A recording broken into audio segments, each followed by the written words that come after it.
we can place the events of October 7th on different axes. There's not just one axis we would place it on. And it is certainly a part of the conflict that has emerged here since Zionism emerged in the late 19th century, early 20th century, and the Jewish people began returning to the land of Israel with the idea of establishing a Jewish commonwealth, a Jewish state, a Jewish homeland here. And of course, with the opposition of the people, the Palestinians who were living here and the Arabs living all around the state. So it is certainly part of that. But it's also part of the history of anti-Semitism in the sense that it's an overtly anti-Semitic act that happened. First of all, because it grew out of Hamas's charter. Hamas's charter is genocidal in its intent, and obviously genocide against the Jews is anti-Semitic. Genocide against the state of Israel would be anti-Semitic. So I think that's not a question really whether it isn't or isn't anti-Semitic. The other thing that we can say that in the charter, in addition to talking about destroying the state of Israel, the 1988 version of the charter is full of anti-Semitic stereotypes, especially about the conspiracy of the Jews and the Zionists to overrun much of the world, really, is the way they understand it. So again, I think that it's very much an anti-Semitic act. And certainly murdering Jews is anti-Semitic. But anti-Semitism's history isn't linear. It has evolved and changed over the years. It overlaps. Old ideas are sometimes resurrected in new forms. And so it fits into that as well. But again, it's not a linear thing from the beginnings of the first anti-Semitic attitudes, perhaps way back in Greco-Roman times, through what Hamas did on October 7th. Discussing the October 7th events as anti-Semitic, I think it's important to understand that the events were at once a great shock, a tremendous, obviously, surprise, and at the same time very familiar. They were a stunning trauma, which at once was also almost expected, perhaps inevitable. That's because the murder, the butchering, the torture, the raping, the burning made the October 7th event a very Jewish event.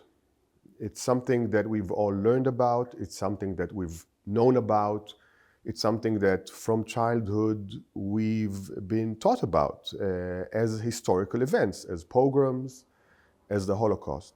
In that way, these events were reminiscent and brought back these memories, these traumas of past Jewish pogroms. Having said that, I would not like to simplify things as simply making this another pogrom. The Hamas has a very specific agenda. It is an Islamic fundamentalist movement. We know that its 1988 charter was anti-Semitic. It blamed Jews for basically everything wrong in the world, and Jews as a group, not Israelis, etc.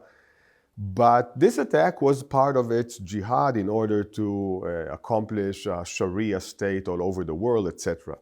So in that way, it had other motives than anti-Semitism. It wasn't only anti-Semitic, but definitely there was a very strong strain of anti-Semitism in it as it echoed and ricocheted anti-Semitic events all through history. Finally, regarding the 7th of October massacre, it is no doubt perceived by Jews as an anti-Semitic event. It is too reminiscent and recalls too much memories of anti-Semitic pogroms and holocausts, and as such, it cannot but be perceived as anti-Semitic. I do think that the Hamas had other motives and not just anti-Semitism. We know Hamas is anti-Semitic, but it also is a jihadist, Islamist, fundamentalist religious organization vying to turn the world into a Sharia theocracy. And it's also a part of the Palestinian national movement in a way, wanting to cast off the yoke of Israeli control over the land of, for them, Palestine. So from the Hamas point of view, there are other motives here, though again, from a Jewish point of view, I think most Jews perceive this definitely as an anti-Semitic event. October 7th was carried out by Hamas, which is both an Islamist and nationalist organization. There is a conflict, national conflict between Palestinians and Israelis. Hamas and Islamic movements, other Islamic movements, frame the conflict as a religious conflict. They frame the conflict as a conflict between, not simply between, let's say, Palestinian nationalism and Zionism or between Arabs and Jews. They frame the conflict as a religious one between Islam and Judaism, between Muslims and Jews. As part of framing the conflict as a religious one, Hamas and other Islamic organizations like Islamic Jihad incorporate strong, virulent anti-Semitism into their anti-Israeli, anti-Zionist ideology. For instance, Hamas fighters, when they attacked Israel on October 7th, spoke about attacking the Jews, about killing the Jews. That is, for them, it was a fight against the Jews. Hamas leadership spoke about that October 7th would be the fulfillment of the final promise that is mentioned in the Quran, that of limiting the Jews.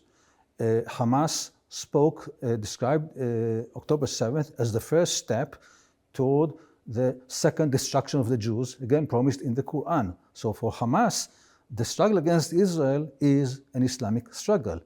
And as such, it contains strong anti-Semitic themes, anti-Semitic elements, which then also explains the ferocity and the atrocities which Hamas fighters carried out during October 7th. You cannot separate the two. It is nationalism plus Islamism, which contains very strong anti-Semitic elements within this nationalist ideology.